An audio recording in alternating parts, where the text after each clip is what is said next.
Whenever a K-pop star or other celebrity starts their military service, it becomes news. Though, of course, all able-bodied South Korean men have to do their time of at least 18 months. But what happens if they simply refuse? Well, for a long time the answer was prison. Since the 1950s, about 19,000 conscientious objectors were arrested and served time behind bars rather than in the military. But in 2018, the Supreme Court said religious and conscientious beliefs are considered valid reasons for refusing military service. Until last week, nearly 950 conscientious objectors had gained state approval for alternative service, all of them Jehovah's Witnesses.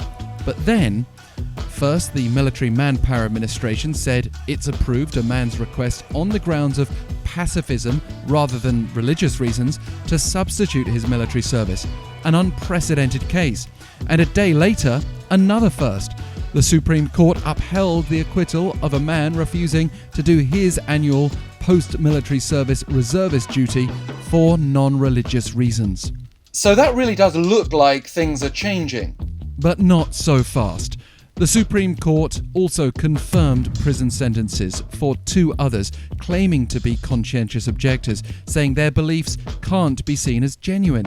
So it's not like we have a clear system in place for conscientious objection. And then there's the alternative service itself. It still means going behind bars, but as live-in workers and separated from actual inmates.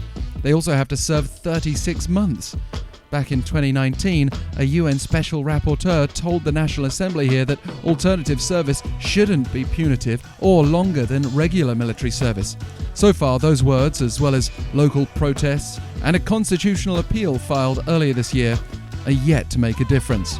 And so we might ask whether society's ready to rethink military service.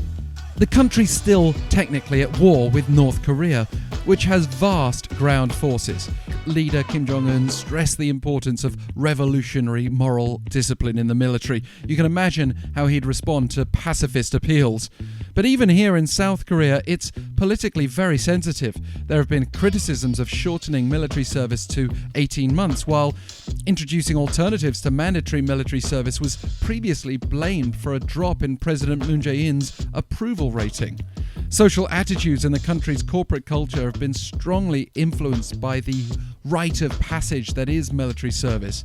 Yet the issue's coming to a head with a chronically low birth rate, reducing the pool of men to choose from, not to mention the aspect of gender inequality. The wisest path may be to focus more on the quality of military tech and hardware than the quantity of manpower.